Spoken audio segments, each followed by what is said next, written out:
Good afternoon. My name is Anton Harber. I am a director of the Campaign for Free Expression, which is exactly what it sounds like. It's an organization that defends and enables everyone's right to free expression across Southern Africa. Very pleased to welcome you here today to discuss a report we have just published, which looks at the state of free expression in South Africa in particular.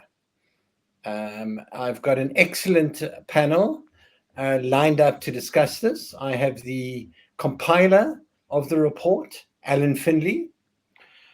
I have Omshle Shingila, who is a project coordinator of the Right to Protest, clearly a very important element of what we're talking about. And Karen Morn, a journalist, who herself has been at the center of some of the issues we'll be looking at and discussing, and that come up in the report. So welcome to the panel. I'm going to kick off by asking Alan to give us a brief introduction. Alan, the report is enabled, the landscape is darkening. So clearly it's not entirely optimistic. Yet we live in a country that we know does have a good deal of free expression. So why don't you tell us why your conclusion was that the landscape is darkening? Hi, Anton. I mean, exactly right. I mean, if anything, South Africa is a contradictory landscape, which means it's very difficult sometimes to get a sense of what's going on, because it's not sort of, the violations aren't as outright as sort of imprisoning journalists and torturing journalists and so on. But what you do get within this landscape of free expression, which we all feel we can say what we want to an extent, are these movements from three quarters, essentially, from the state around this is legislation, also the actions of the police, and you might want to include corruption in arts funding, for example. From the private sector, which is an interesting area to watch, the recent action by the Moti Group to try silence an investigation by Mabungani is one example, but also the actions of some galleries, art galleries, or online vendors of art who are taking down art after public reaction, and the people in the street, the way communities often respond to journalists. Well, that's the public. So you have the private sector, then you have the public reaction, which is also can be quite, if the people in the street is problematic, journalists are coming out of a lot of pushback from communities, but also sort of the public using sort of cultural conservatism, using, for example, the Film and Publications Board to get films rated, applications that say this film is blasphemous. I mean, I don't know if we want blasphemy to start to dictate freedom of expression. And then, of course, you've got crosswinds, so to speak, with the targeted killings, the killings of queer people, and so on. So, in a free context, you have these other very worrying signs, which is why it does feel like overall one can say that the landscape is darkening. Thank you, Alan. Omshle, with your expertise in the right to protest, which is such an important element of the right to speak out and have free expression, would you agree with that scenario? Thank you so much, Anton, and hello, everyone. Yes, I would definitely agree with that statement. As the Right to Protest Project, we work with quite a vast and various community activists, and different human rights defenders across the country and in SADC. And what we've seen is that there's quite a growing censorship of protesters and protests that's happening across the country. One of the things that has been very worrisome for us is how journalists are finding it even harder right now to cover protest because of police brutality, not only just police brutality towards protesters, but towards journalists themselves. There's quite a lot of pushback that we are also experiencing with the freedom of expression when it comes to a lot of activists are being targeted, victimized, and are being slapped with lawsuits, especially after participating in protests across the country. And this is very worrisome to us because a lot of activists, especially in mining affected communities, are starting to feel very unsafe in their spaces, even when they are mobilizing on the ground. It affects quite a lot of things. And with the right to protest being a gateway right to many other rights in the country, to see the repression tactics that are being used by the state and private entities towards protesters, but towards people who freely express themselves and freely express their dissent in things that are not going right in the country is very, very, very worrisome for the right to protest. Recently, we've been seeing quite a lot of interference from the private sector.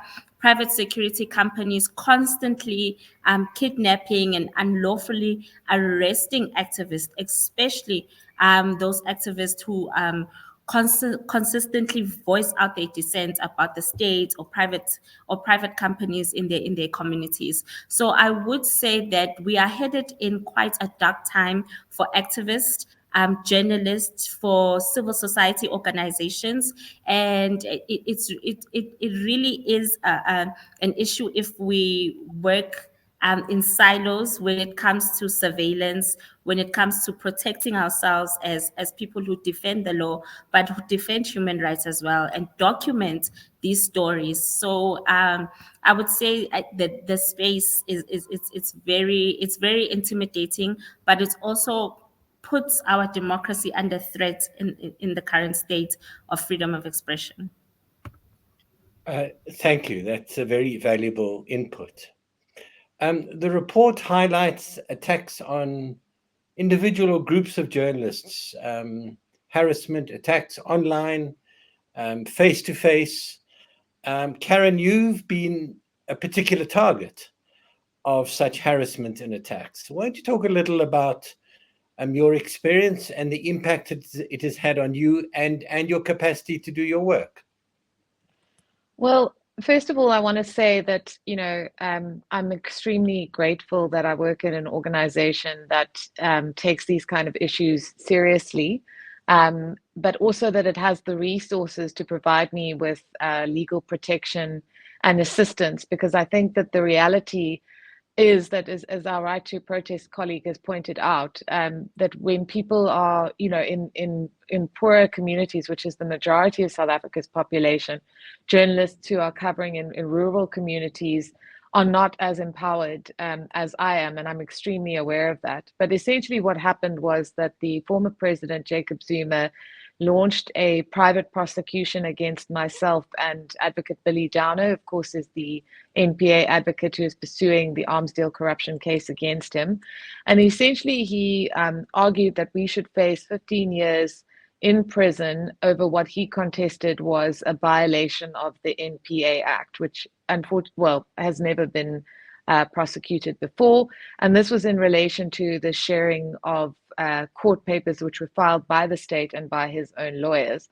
And essentially, there were two parallel processes that were happening. He was insisting that in these documents being shared, not even by Downer, but by another advocate, Andrew Breitenbach, who was working for the NPA at the time, that this had constituted a violation of the NPA Act.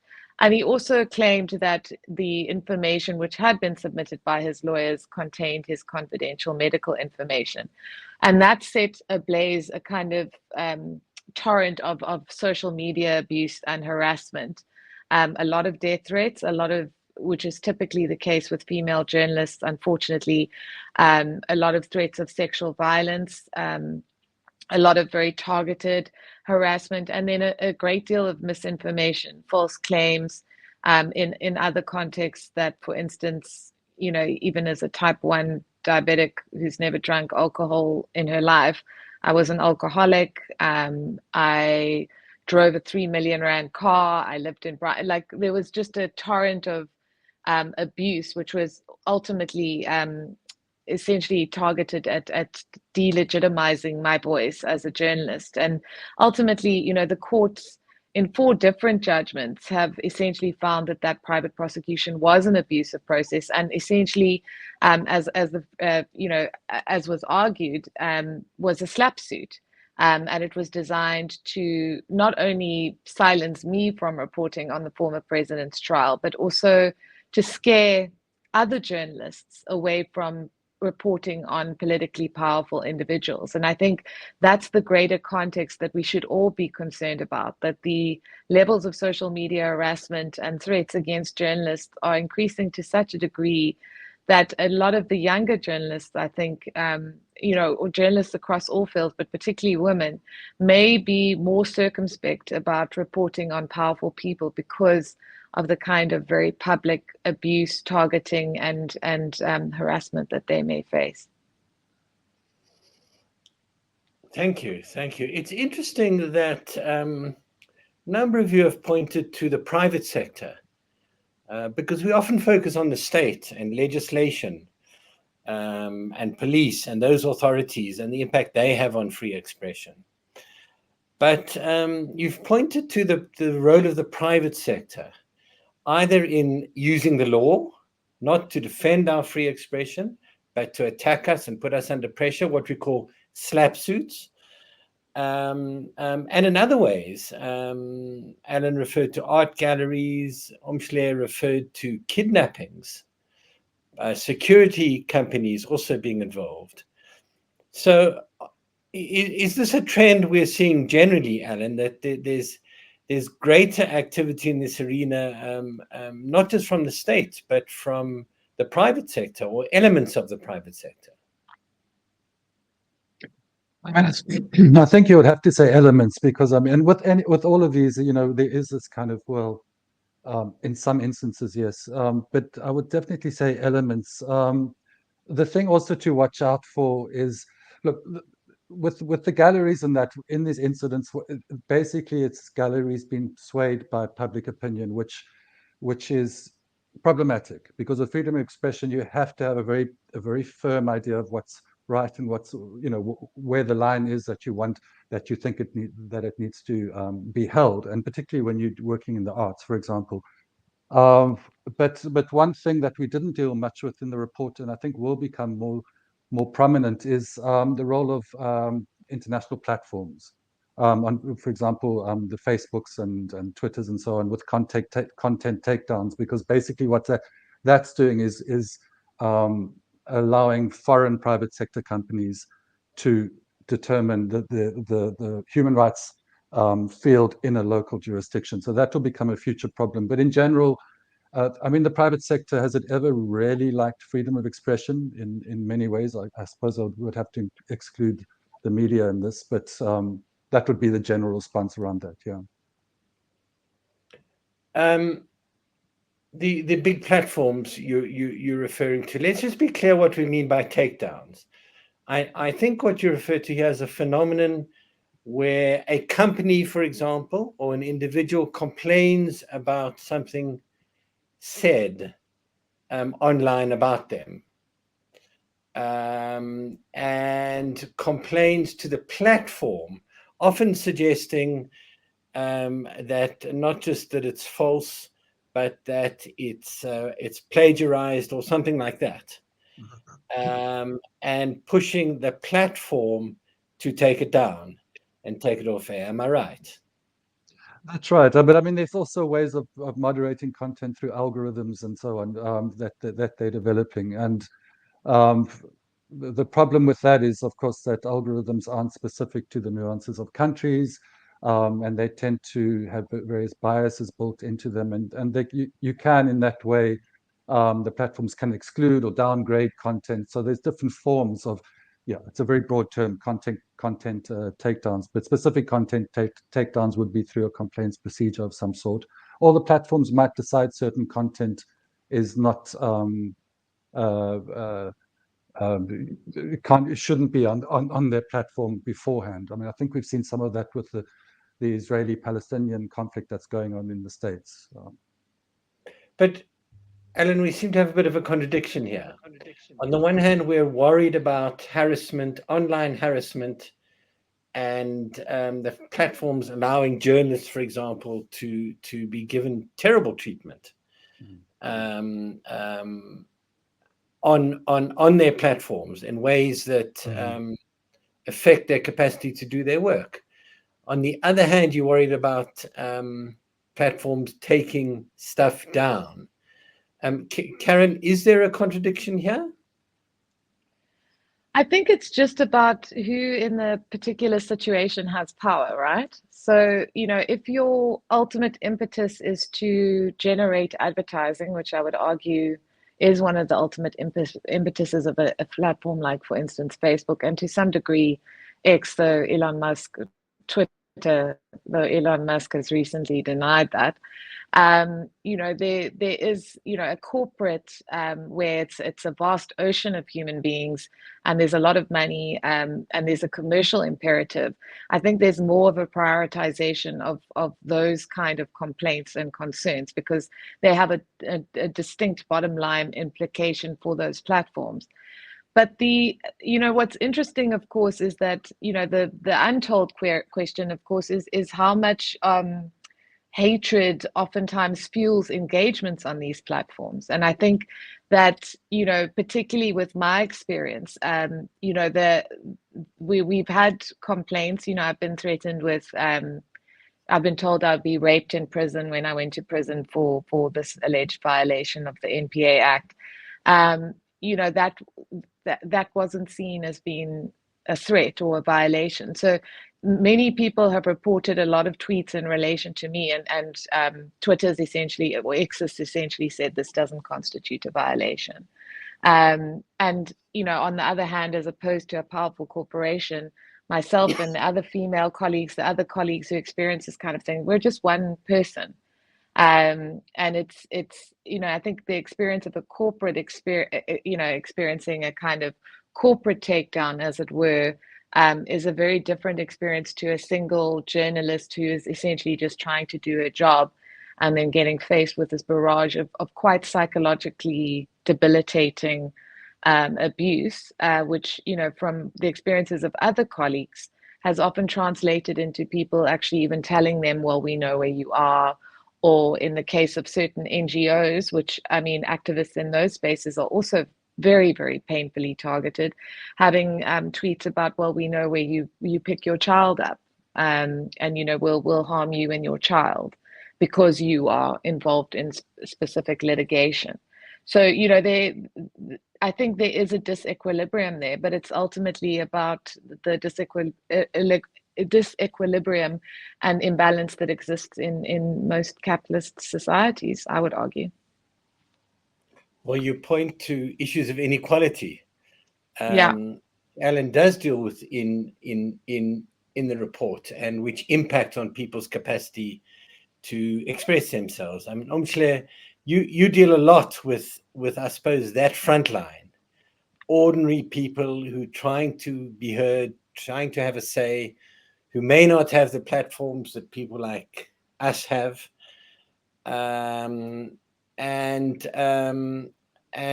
are frustrated in that.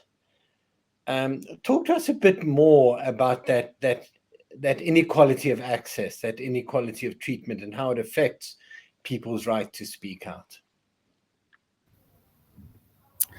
I think this is something the Right to Protest has really been trying to also find new innovative ways to intervene, especially because a lot of communities that we work with are excluded from participating in online protest, and this would be bringing awareness to the issues online, bringing their stories and their own narratives online. And what we've seen is that that the inequality gap, especially with access to information, access to social media, and the high data rates in our country, which are ridiculous. What happens is that the agency of the story and the narratives of a lot of the communities are taken over by NGOs like ourselves, or our partner organizations, and also I would say big media houses as well. And often communities don't have the access, the social capital, and the fiscal resources to actually tell a story that is more towards what they experience on their ground. And we've been really pushing more of our partner organizations and even ourselves to not only just give training on how to write a story online for communities that are disadvantaged with just access to quite a lot of resources, but to also use their platforms in order to tell narratives of protesters, especially from more marginalized areas around the country. But it's very, very difficult to still actually even convince a lot of our own organizations, also the states, to provide infrastructure that will allow people to participate online in a more meaningful way and impactful way as well. So I think this is an ongoing and a continuous struggle, but something the Right to Protest is very committed to, especially in ensuring that the narrative and belongs to the people that we are serving, and that individuals, even activists, have autonomy over these stories. Sorry, can I just interject there? Because I think what has just said is like such a valuable point. And, you know, like in my own experience in TV journalism, you know, it's that discrepancy between a TV station reporting that a community has set a building on fire, and then being in that community and knowing that preceding that incident, this community was literally living for 6 months without proper water, and children in that community had been getting, cholera, or had been getting very ill. There'd been multiple attempts to engage with the municipality in that area, which had been ignored. And then in this desperate state to just try and get some kind of reaction, a decision is made, for example, that a building is going to be burnt down, and then it becomes a very middle class rhetoric about, oh my God, how could this happen? And what she's saying, and I really support her absolutely in this, is that unless you're in that community and you know what the issues are, to then come like a big media organization to take over that story with a very middle class orientated perspective on it, and deny the reality of those people in that community is a massive problem. And I have one of my biggest sources of alarm at the moment, and why the work that they're doing and Umhle is doing is so important, is that we have a predominantly poor population. It's more than 57%. We have huge unemployment. We are a grossly unequal country, and yet we have this differential in media access, where the voices that are telling the stories are often middle class voices of people who don't know what it's like to live in a community without water, and can come in from this helicopter perspective. And so I think that organizations like hers really need to be empowered and really need to be supported in this desire to try and give those communities the ability to vocalize their struggles, and then to be protected when they do so. Because I'm telling you right now, as a white middle-class woman, I have got a lot of support. I have got a lot of protection. I went through hell, but I was protected. The reality is, for a young Black journalist in those environments trying to do those stories, they literally do take their lives in their hands in many respects. And those are the people that need the most support. That's quite interesting, because we so often focus on the media and journalists, who of course are at the front line of free expression issues. There's no denying that, and have an absolutely essential role to play.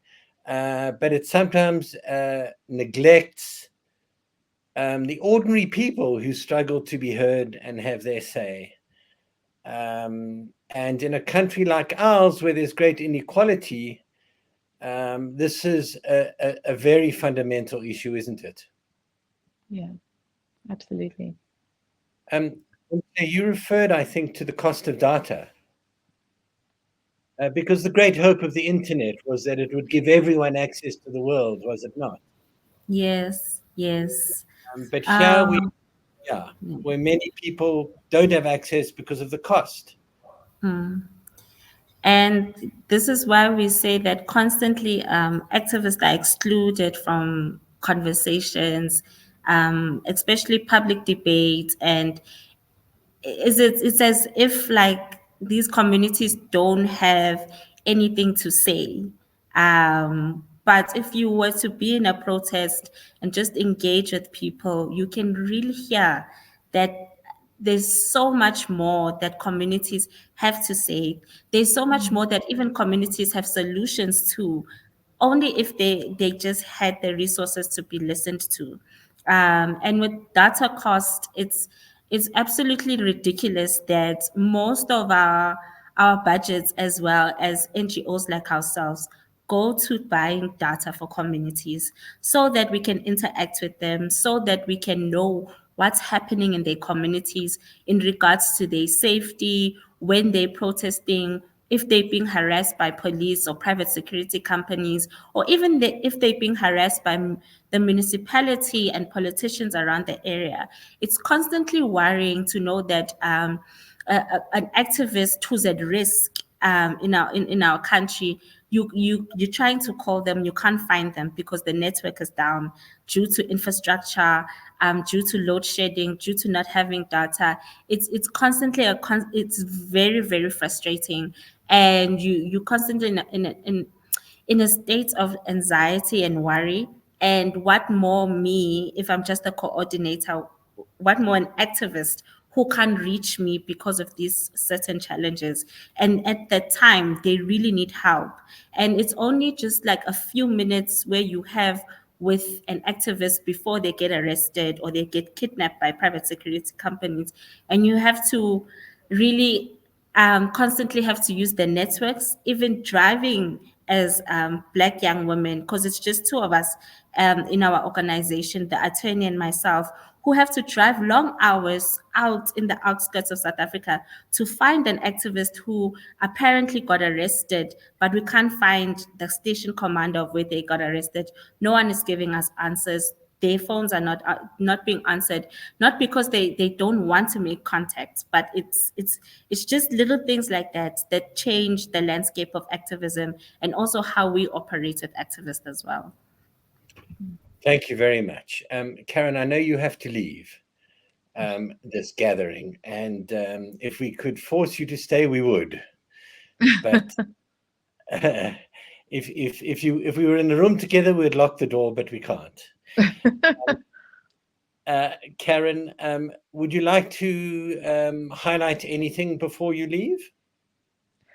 I think the unfortunate situation is at the moment is that there are protections available in the courts. That's essentially how, we successfully challenged the private prosecution against me. But it requires resource and it requires a certain degree of social power. And, I again want to just highlight like the work that Umhle is doing is so important, because the people that we most need to be speaking to are not being heard. And I think, what she's talking about, like arbitrary, even security guards taking people, hostage, those kind of things, that is fundamentally disincentivizing the kind of engagement that one would hope to have in a constitutional democracy. And I just think that, you know, I'm very grateful to News 24. I'm grateful for organizations such as your own who came up and supported me and obtained judgments that have already been used to protect journalists against arbitrary harassment and silencing. But, you know, well-resourced news organizations, you know, we have access, we have ability, and that is fantastic. But it cannot be that the majority of our country's citizens are being silenced by resource issues and by a system that essentially criminalizes poverty and denies poor people, who are the majority of our citizens, their voices, particularly not in an election time. And so I would just really urge people to start focusing their attention on that, because my fear is that because our media environment is impacted, our ability to speak is being you know, essentially focused by our access to resources. The most important voices in our society are not being heard. And I think that should really be a cause of alarm to all of us. Thank you very much. Thank you. Thank you. Thank you for being with us today. To our remaining guests, I want to throw open a controversial issue, which I think one must deal with in thinking about free expression and our capacity to express ourselves. There are very strong feelings at the moment around the Israel-Gaza conflict, and that war. I mean, it's conflict. It's very serious war. With I would argue both sides trying to silence the other, because there are such strong emotions and feelings around this. And we saw a very particular example in a criticism of a cricketer, the under-19 South African Proteas cricket captain, for expressing his solidarity with the Israeli army and his sympathy with the Israeli army, and an attempt to silence him. Is this something we should be concerned about? Is there space in our society for people on both sides of that argument to express themselves freely, or are they being silenced?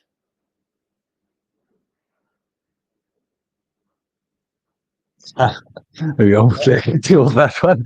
No, I mean, I could give an initial response. I mean, it's hell of a complicated around who gets to speak and why, and given the historical kind of underpinnings of the conflict there, which of course are important. I mean, I would default to the human rights framework and say, you know, that it is interesting how it's polarized, but really I think what a lot of activists are saying around the world is really, well, one needs to sort of say, look at the human rights abuses on either side, and that needs to be your point of engagement in the conflict, rather than taking sides. But that's you know, should you silence someone? Well, I mean, I did read your article around that. To what extent does it spill over into hate speech? You know, and that's the question, really. But it is a slippery slope, because it's very risky if the public gets to decide what needs to be said or not, right? And that's some of the problems that for instance, the galleries are facing, or some galleries and instruments, or the Film and Publications Board. So, for instance, you have an application that comes and says, well, you know, The Wound, the film The Wound is blasphemous. Well, what mechanisms are there to decide if that's even a valid criticism? So it's similar with the silencing of the cricketer, isn't it? You know, what mechanisms, what way of thinking about freedom of expression is in place in order to decide whether anyone should, and how one should respond to that and assess it. So I mean, by comparison, you have the Press Council, right, which has this very quite clear process of adjudication and assessment, and it seems quite clear and fair. And I mean, I don't see them responding to a complaint that something's blasphemous by asking for an apology. So it's about these mechanisms, which goes back to this idea of what is the idea of freedom of expression in a country. Can we, or is there a shared idea? And it doesn't appear at the moment that there is, which would help to sort of think through the issues of the cricketer from, I would say.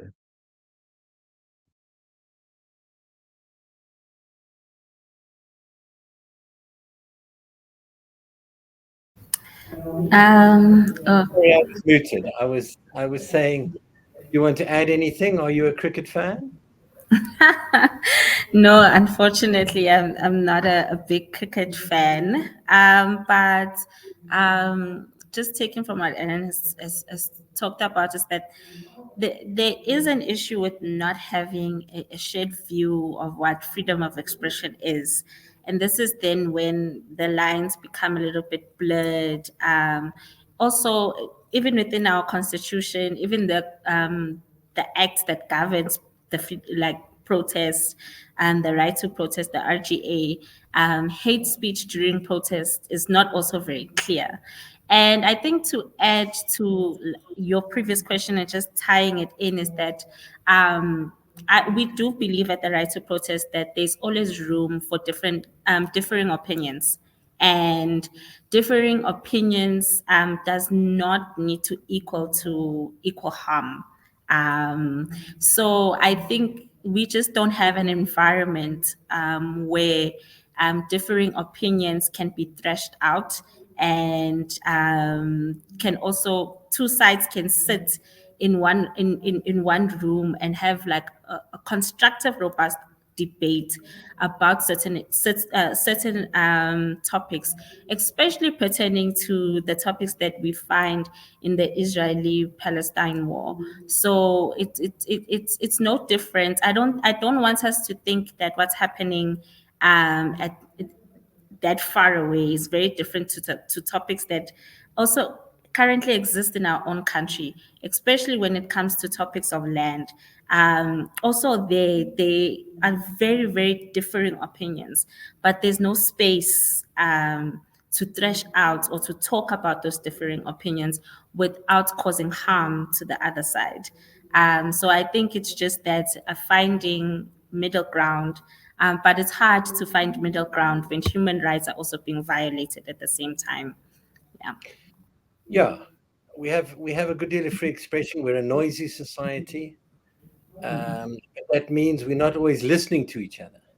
We're shouting at each other, and perhaps there could be more listening. And I think what you're both pointing to is the need. We talk about the structures and the big social impact of inequality or of legislation, um, and the many ways that can restrict our freedom of expression. But what you're talking about is, in a sense, the culture of openness, the culture of tolerance.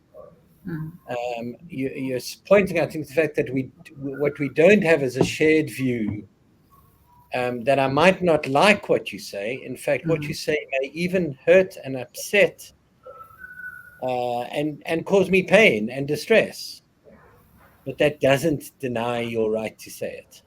Yeah. Would you agree with that? Yeah, I totally agree with that. It's exactly what you just said it now. I think you put it in perfectly. Is that there will always be opinions that are very different from yours. And often as activists, we always find ourselves in a space where we feel as if it's our opinions are always correct as well, because we on the right side of justice, right side of history. But it's just giving a listening ear to something different and a different perspective from the other side in order to find better solutions. I do think listening is very important. Ellen, you used in the report what I think is a very interesting and valuable phrase. You talked about a negative approach to lawmaking. Won't you just explain what you meant by that and the significance of that? So, I mean, generally, how the lawmaking process happens in South Africa is let's take freedom of expression. In so many instances, freedom of, and this goes back to the idea of what is this shared understanding of freedom of expression. And I would add to that it's not just a shared understanding, that there are instances where it does appear that that people are acting as if free expression is not important to a functioning society, which is even deeply worrying. And it can be seen a little bit in this lawmaking process. So basically, laws are drafted, but they're not drafted with an issue like freedom of expression or privacy or many other rights to being properly contemplated, right? Despite these things being in the Constitution. Now that's a very curious thing, because why not? And there's sort of a sense, well, did someone not think about it when they were drafting the law, which I guess is a negligence of profound proportions, or it's a case of it's deliberately not contemplated. So these laws will go out with the state looking for maximum control, and effectively, if you read it at face value, just maximum denial of rights. And then they appear then to expect civil society to make applications, to make submissions, to push back and to claw back the rights which are already in the Constitution. Now that's the negative approach to lawmaking, and it's a worrying approach, because you still go back to the beginning. When people are sitting around a table in the government and drafting a law, do they not think, well, this actually won't work because there is a right to freedom of expression? But clearly not.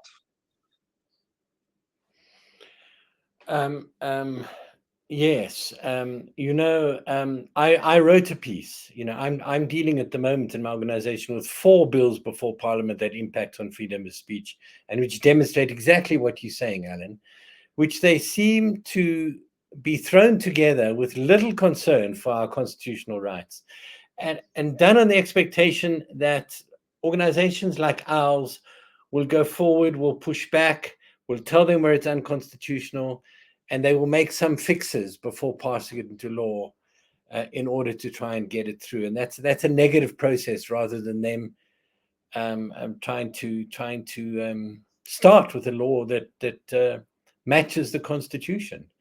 But I will say this: in saying in the piece I wrote this morning, the landscape is darkening, to quote the title of our report, I almost immediately got a note from a senior government person saying, do you know that today we're about to repeal the law that allows for criminal defamation?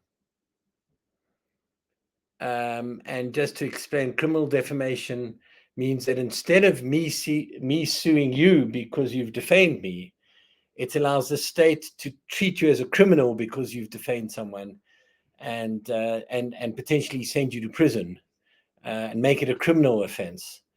And that is something that's been fading around the world, and particularly in a rights era.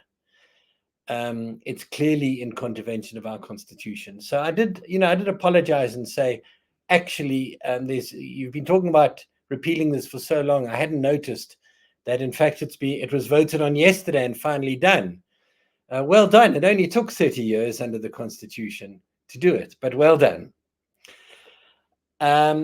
Omshle, tell us about the law governing the right to protest. Are there problems in that, or is it a good law? Is the issue with implementation?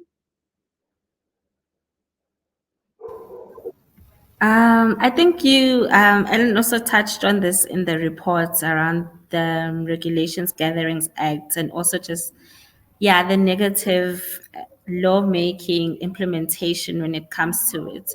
I think for us, what's been really challenging at the right to protest is the way the RGA is interpreted by presiding officers in municipalities or metro police officers. And I think there is a wrong interpretation of the law, and also how the Regulation Gatherings Act should be practiced. I think communities are very clear. They understand the right to protest, but they also understand the RGA. And the issue is that it's not that communities don't want to comply with the RGA, but presiding officers, because of the malpractice of the law, make it very, very hard for communities to comply. I'll just give you a few examples. One, presiding officers intimidate a lot of protesters before they protest. So this would be a mining community wanting to protest against um, any mining company in the area, and you'll find presiding officers doing something against the law and saying, no, before you go to protest, why don't we bring the mining company into a meeting, where the role now steps away from becoming a presiding officer into being a mediator, and that already is in contravention of the RGA.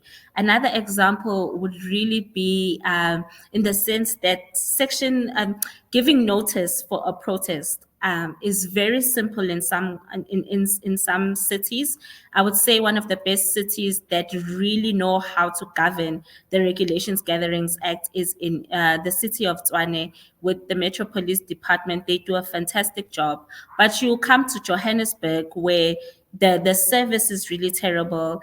People do not get notices to come attend meetings, community safety meetings on time.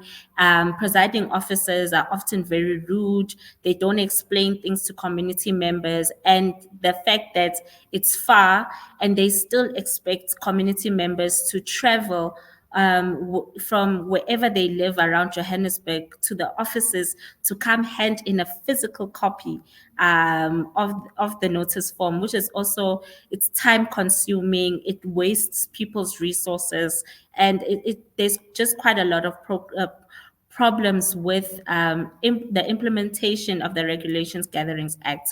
And I think this is one of the things that the Right to Protest has done in partnership with the Center for Applied Legal Studies, is taking JMPD to court for actually charging protesters to protest in the city of Johannesburg, which was an unlawful bylaw that was passed by the council. So it's major issues, then it's little issues that SALGA and municipalities can really fix. Just making the notice form uniformed, making the process less simple for communities to access and to actually comply, because communities want to comply. If just the system would just become a little bit more simpler and relaxed and accessible.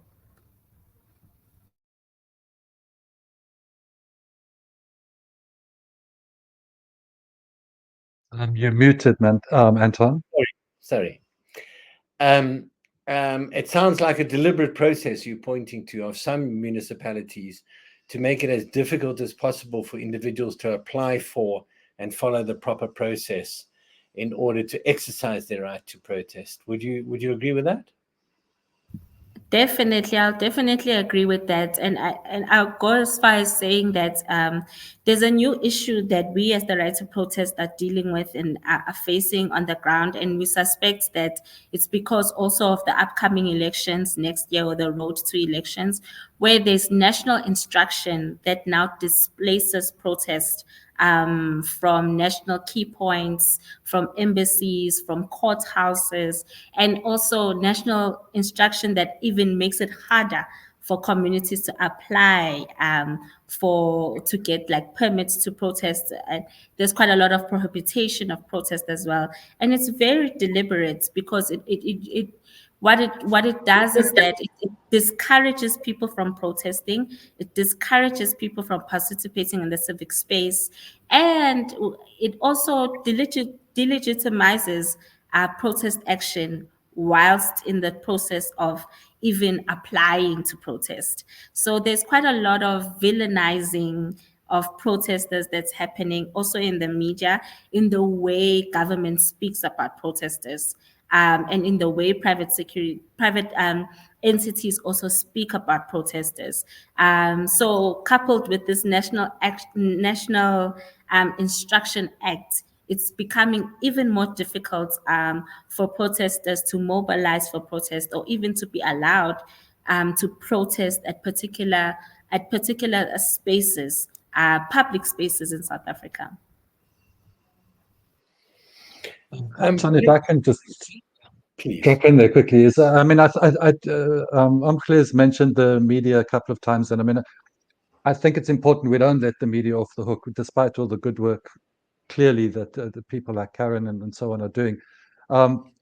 Because the one silencing of journalists, right? One evidence of this is, for example, communities chasing journalists out of the communities, and that's a freedom of expression issue. So the journalists can't cover the story, but we need to balance that too, because we don't really know why they chased out, and it's possibly some of this is um, uh, the lack of proper reporting, right, on what goes on in the community from a community perspective, critical reporting of protests and so on. So we need to bear that's kind of a balancing, right, of different rights and different freedom of expression issues, but we need to. The media is critically important, but we need to obviously keep a critical view of how the media functions in a society like South Africa's. I think you make a very important point, because we know the capacity of most of our newsrooms to properly cover protests out in rural areas and in small towns is much diminished. And we know that the local press is also much diminished, with many closures of local radio and newspapers, who you would expect to be the first to cover these kinds of local issues. Alan, you deal with that a bit in the report, don't you? Yeah, absolutely. I mean, there is. I mean, some people are quite optimistic about the local media, but it's clear that the local media is where the robustness of representing community voices of if you want freedom of expression is, and where a lot more resources have to go into. I mean, it is related to this, but it's around, and again, Omkle has mentioned the stories, right? One of the problems we have of assessing freedom of expression in South Africa is a lack of data. And one of the reasons is that people don't keep data. So targeted killings, for example, there isn't a database in South Africa that's kept by the government. But it's also quite tricky, because some of these sort of incursions on freedom of expression, these that make it problematic, aren't happening in such an obvious way. So the journalists aren't getting imprisoned, tortured, which you can count, right? It's happening by the way of stories. So a lot of what affects journalists is, for example, being recorded by SANEF through their constant media updates, and it's incredibly valuable to look at that and put it all together. So the point being that at the local level, the more the stories can be documented, you get a much more nuanced view of what's actually going on with freedom of expression in South Africa. And I think Omkle quite randomly sort of mentioned a whole bunch of stories that definitely impact on the overall freedoms environment. We're coming up for a critical election next year, and I think that's a good place to start drawing this discussion to a close. We know it's critical because it's the first time that a liberation movement that's been in power for 30 years is facing a serious threat of the loss of power. And so these are times in which freedom of expression is often tested, isn't it? Won't each of you talk about how you see, whether you have concerns in the run-up to the election for free campaigning, free expression, for the capacity of all the debate and all the discussion to take place in an open atmosphere? Omshe, why don't you start? Yeah. Yeah, we are very concerned about next year, not only with just capacity for NGOs like ourselves who give rapid response, but we're very concerned for mobilizers and activists who teach on the right to vote, voting strategically in different communities. We are quite, there's quite a lot of alarms that go off about next year. And given the fact that politicians also at this very time, their own paranoia is very heightened, and that paranoia usually leads to a lot of abuse of power, and abuse of power in our nowadays leads to a lot of political killings. It also leads to a killing of activists in many communities as well.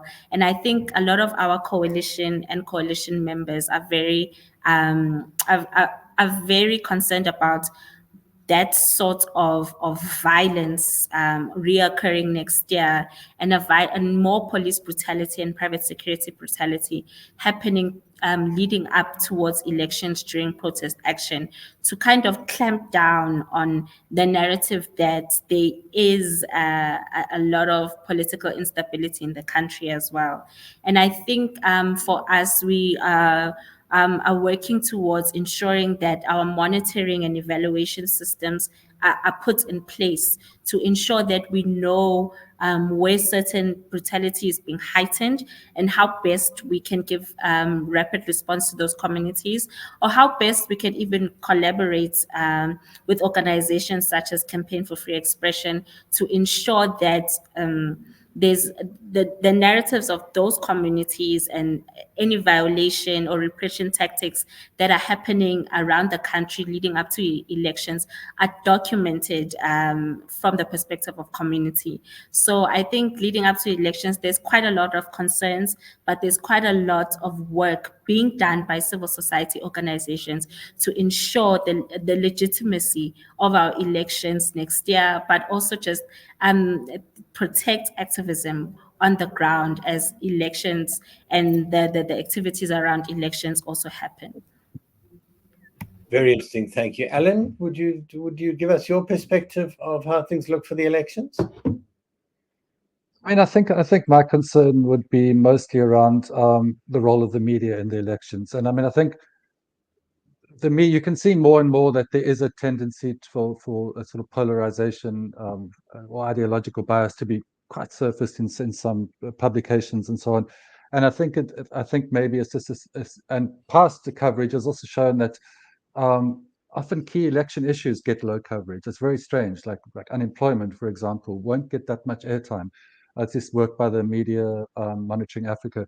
So I mean, I think the media, people might say, well, the ANC should lose power and so on. These biases embedded that are legitimate or not legitimate, or whatever the case may be. But the media's job is to hold the space for debate, right? And this goes back to the freedom of expression issue of what listening, of debating. And then I think they need to, despite the fact that it's a very important election, well, because it's a very important election, they still need to make the space for debating key issues. And which are things like unemployment, which are things like the wealth gap, even the data costs, even in telecommunications, or climate change, right? Or gender violence. These are issues that the media needs to debate running up to election. Thank you. Thank you very much. And thank you to you all. Thank you to our hosts, News 24 and Frontline at News 24. Thank you to the panel, to Karen, who has left us, but we always admire her courage in doing her work.